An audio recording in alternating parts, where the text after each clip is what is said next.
உலகெங்கிலும் 13 கோடி தமிழ் தேசிய மக்கள். உலகின் மூத்த குடி, ஆதிக்குடி தமிழ்குடி. கலை, இலக்கியம், பண்பாடு, வேளாண்மை, நாகரிகம் எல்லாவற்றிலும் சிறந்து விளங்கிய ஒரு மூத்த இனம். தமிழீழ மண்ணில் தான் தமிழ் தேசிய மக்களின் ஆன்மா விழிப்புற்றது என்கிறார் என் உயிர் தலைவன் மேதகுவே பிரபாகரன் அவர்கள். என் ஆன்மா, நாம் அடிமைப்பட்டு கிடக்கிறோம். அதிலும் அடிமைப்பட்டு கிடக்கிறோம் என்பதை அறியாது கிடக்கிறோம். நாம் அடிமை என்பதை உணர்ந்து தெளிந்து அன்னை தமிழ் சமூகத்தின் அடிமை விலங்கை உடைத்து எரிந்து மற்ற மொழிவழி தேசியங்களைப் போல உரிமை பெற்று பெருமையோடு உயர்ந்து சிறந்து வாழ தமிழ் தேசிய மக்களுக்கென்று ஒரு தேசம் தேவை என்ற ஆன்ம விழிப்புணர்வு, விடுதலை தாகம், சுதந்திர பெரும்பற்று தமிழீழ மண்ணில் தான் தோன்றியது. அவன் மட்டும்தான், அவன் முன்னவர்கள் பூலி தேவன், தீரன், சின்னமலை, மான மரத்தி வேட்டு நாச்சியார், மான மரவர்கள், மருது பாண்டியர், அழகுமுத்துக்கோன், அவன் பாட்டன் சுந்தரலிங்கன், வெள்ளையத்தேவன், பெரும்பிடுகு, பண்டார வன்னியன், இப்படி தங்கள் மூதாதைகள் முன்வைத்த முழக்கத்தை மூச்சு காற்றாக மாற்றினான். என்னது? அடிமை வாழ்வினும் உரிமை சாவு மேலானது, சரணடைந்து வாழ்வதிலும் சண்டையிட்டு சாவது மேலானது, என் உயிரினும் மேலானது என் உரிமை. உயிரை இழக்கலாம், உரிமையை இழக்க கூடாது. அந்த விழிப்புணர்வு தான் விடுதலையின் முதல் படி என்கிறான் நம்முடைய தலைவன் மேதகுவே பிரபாகரன் அவர்கள். அந்த விழிப்புணர்வு அன்பு உடன் பிறந்தார்களே, அருமை பெற்றோர்களே, தமிழக தாயகத்திலே, தமிழர் நிலத்திலே இன்று தமிழ் இளம் தலைமுறையிடத்திலே ஆன்மா விழிப்புற்று எழுகிறது. அடிமை நிலையில் இருந்து விடுதலை, இழந்த உரிமையை மீட்கிற போராட்டங்கள் என்று பல தளங்களில் கிளர்ந்து எழுகிறார்கள். தமிழ் தேசிய மக்களின் ஆன்மா விடுதலை உணர்ச்சி இந்த நிலத்திலே முன் எப்போதையும் விட இப்போது விழிப்புற்று எழுகிறது. அதுதான் தமிழ் தேசிய பிள்ளைகளின் இந்த வளர்ச்சி, எழுச்சி. அதுவே நாம் தமிழர் என்கிற தேசிய இனத்தின் ஒன்றுபட்ட புரட்சி.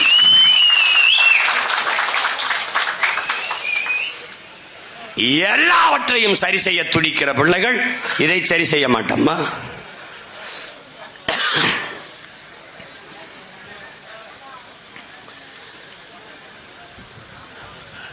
சீமான் அவர்களுக்கு கல்லை தடுப்பதல்ல பிரச்சனை.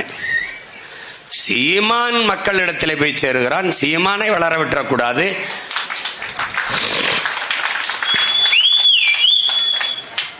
மாட்டோட பேசிக் கொண்டிருக்கிறான். அதுக்கு அறிவு இருக்கு, அதோட பேசிட்டு இருக்கிறேன். மாதிரி அறிவுகட்ட பதர்களோட பேசி என்ன பண்ண? பைத்தியக்கார பதர்களை உங்க பகுத்தறிவிலேயே என்ன சொல்றது, எச்சைக்காரி துப்ப. ஆடும் மாடும் இல்லாத, அதனுடைய கழிவும் சீரும் நீரும் இல்லாது எப்படா மண் வளப்படும்? வளமான மண் எப்படா உருவாகும்? இலை தழை கழிவுகள், ஆடு மாடுகளின் கழிவுகள் இல்லாத எவ்வளா பூமி வளமான மண்ணா மாறும்? பல கோடிக்கணக்கான நுண்ணுயிர்கள் எப்படி உருவாகும்? அந்த நுண்ணுயிர்களின் திரட்சி தான், கூட்டுதான் மண்ணின் வளம் என்பதை அறியாதவன் போய் பேசி என்னடா பைத்தியக்காரப்பை.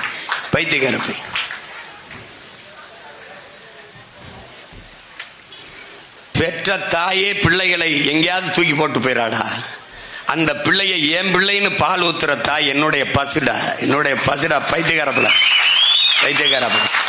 டே, பைத்தியக்கார பையில, டே முட்டா பயலுக்கு பிறந்த முட்டா பையில, டே நீ பிறந்தவன தாண்டா உங்க ஆத்தா உனக்கு பால் ஊற்றா. பிறக்கும் போது, நீ இறக்கும் போது, சாகும் போது நாயே உனக்கு சங்குல பால் ஊத்துறான்ல, அது பசு பால் தாண்டா. நாயே உனக்கு உயிர்ப்பால் ஊட்டியவள் உன் தாய், உனக்கு இறுதிப்பால் ஊட்டி பயணம் அனுப்புவள் பசுடா பைத்தியக்கார நாயே நாயே. அவள் என் தாயடா. நான் போராடுறது எதுக்கு? அவன் மேயடா, அவன் மேய விடுறா பைத்தியக்கார பையல.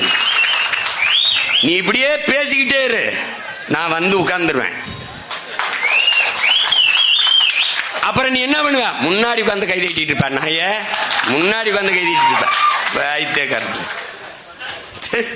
இவன் இங்க பகுத்தறிவிலேயே தீய வச்சு கொளுத்த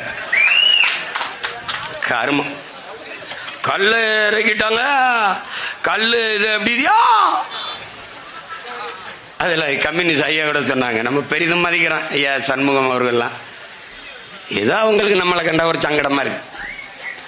கல்லை உணவுங்கிறார்கள், அவர் பிள்ளைக்கு கொடுப்பாரா அப்படின்னு.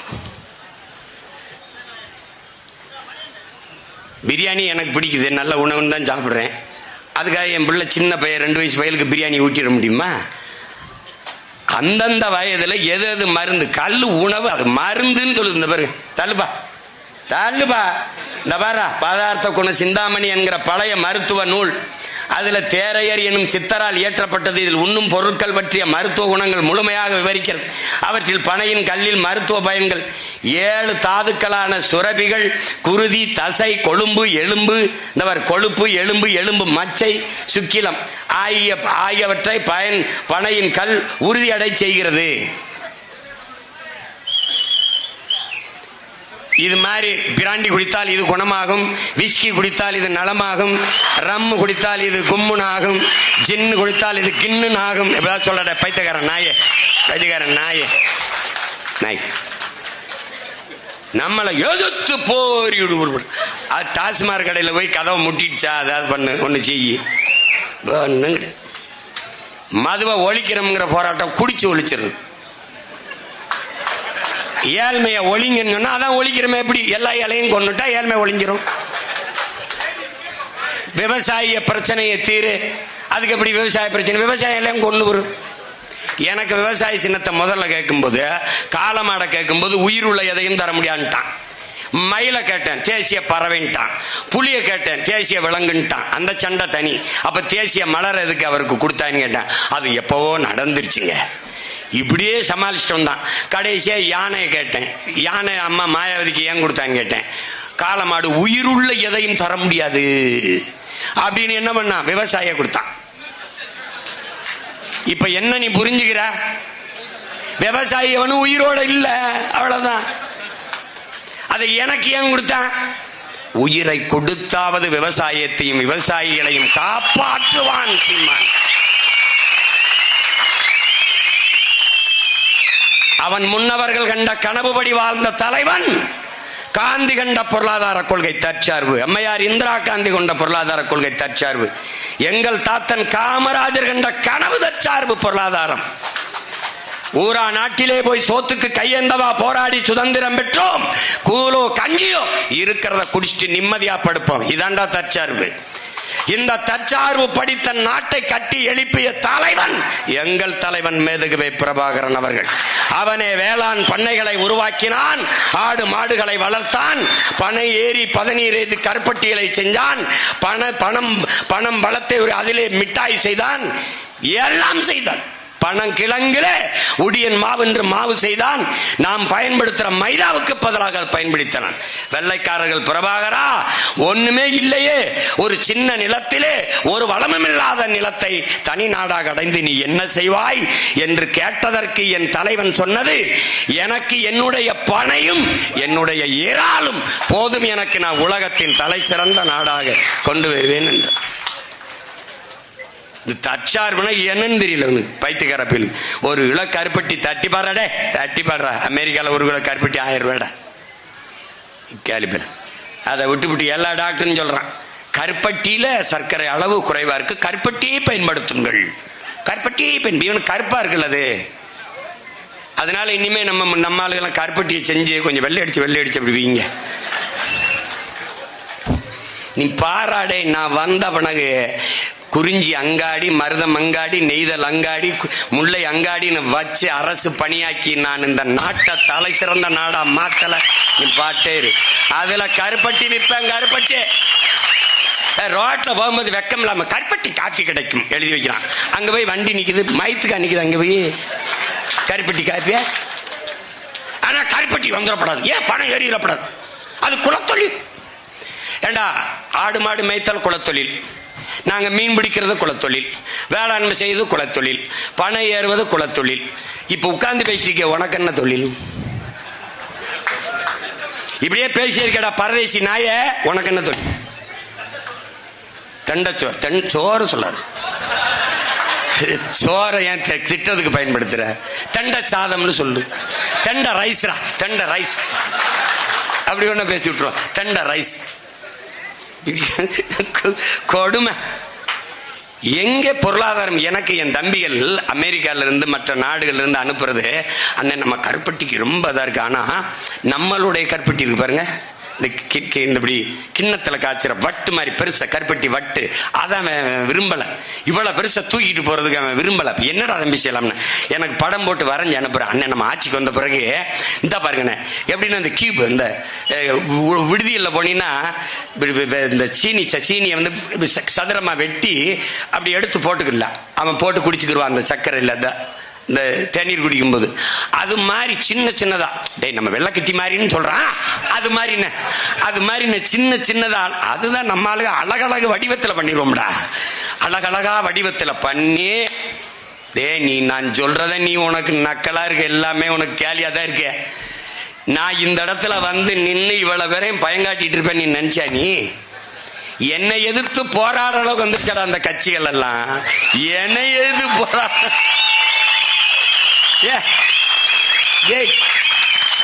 கல்லூரியா பேசிக்கிட்டு இருந்தேன். அங்க மாணவர்கள்லாம் எழுச்சி விடுறான், அவன்கிட்ட கேள்வி கேட்கிறான், அறிவுபூர்வமா கேள்வி கேட்கிறான், இவனும் பதில் சொல்றான். இவன் ஒரு மாதிரி தயாராகிறான். எந்த கல்லூரியிலும் சீமான கூப்பிடாதேன்னு போட்டான். உனக்கு புரியுதா? பயந்து நடுங்குவான், ஆனா வெளிக்காட்டிக்கிற மாட்டான். அது மறைக்கிறதுக்கு என்ன பண்ணுவான்? உள்ள ஈரக்குள்ள நடுங்கிக்கிட்டு இருக்கும், மேல கோட் சுட்டப்பட்டுவான். இப்படி ஒரு கொடுமை. 4.5 லட்சம் ஓட்டு 1.1, அப்புறம் 17.5 லட்சம், அப்புறம் 30 லட்சம், அப்ப 36,50,000. இது 66 லட்சம் ஆகும். 1,26 லட்சம் ஆகும். இந்த அரசியல் நாங்கள் முன்வைக்கிற அரசியல் காலத்தின் அரசியல், நிலத்தின் அரசியல், என் மக்களின் தேவையான அரசியல்.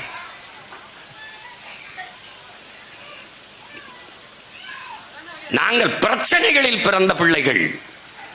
இன்னைக்கு பனை ஏறிக்கு நிக்கிறேன்னா, நாளைக்கு மாடை ஏற்றிக்கிட்டு மலையில ஏறி மேய்க்க போறேன்.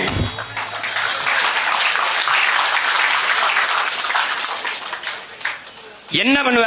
சிறையில போடுவ. I am very happy. வெளியில விடுவ. Always I am very happy. ஏண்டா கொலை செஞ்சுட்டு கொள்ளை அடிச்சுட்டு ஊராஞ்சொத்தை திருடி ஒலையில போட்ட அயோக்கிய நாய்களே வெளியில கையை காட்டி டாட்டா காட்டி சிரிச்சுக்கிட்டு தெரியுது. இதையெல்லாம் தடுக்க போராடுகிற பிள்ளைகள். நாங்க எதுக்குடா வெக்க பண்ணோம், அசிங்க பண்ணும்? எதுக்கு பண்ணும்? கள்ளச்சாராயம் காய்ச்சி வித்தவன், 62 பேரை கொன்னவன், திருப்பி பிணைகள் வந்து மறுபடியும் சாராயம் காய்ச்சா நாடு அனுமதிக்குது. யாரு? நம்ம நாடுதான். தெனங்கொலை. எத்தனை கேள்விகளை அறிவார்ந்த பெருமக்கள். பல 100 டிஎம்சி தண்ணீர் ஓடி வருது, ஓடி போய் கடல்ல சேருது. எங்க நீர் தேக்கங்கள், எங்க நீர் சேமிப்பு, அதுக்கான திட்டம் எங்க? வேளாண் குடிமக்களினுடைய வாழ்க்கையை பற்றி, அவர்களுடைய வாழ்வாதார பத்தி எதை பத்தி கவலைப்பட்டிருக்க நீ? கவலைப்பட்டிருந்தா அவன் விளைவிக்கிற பொருளை வாங்கி சேமிப்பு கிடங்கு கட்டியிருப்பில்ல. தெருவில் போட்டு தார்பாய போட்டு மூடுவியா? குடிக்கிற டாஸ்மார்க்கு சரக்குக்கு உயர்ந்த சேமிப்பு கிடங்கு கட்டி குளிரூட்டி போட்டு சிசிடிவி கண்காணிப்பு கேமரா வச்சு கண்காணிச்சு வாசல்ல காவலர்களை வைத்து பாதுகாக்கிற அரசு. உணவளிக்கிற உயிர் தேவையாக இருக்கிற உணவை கொடுக்கிற என் உழவர் குடி உழைத்து தந்த நெல்லை தானியங்களை நீ சேமிக்க கிடங்கு வைக்கல என்றால் நீ யார்? நீ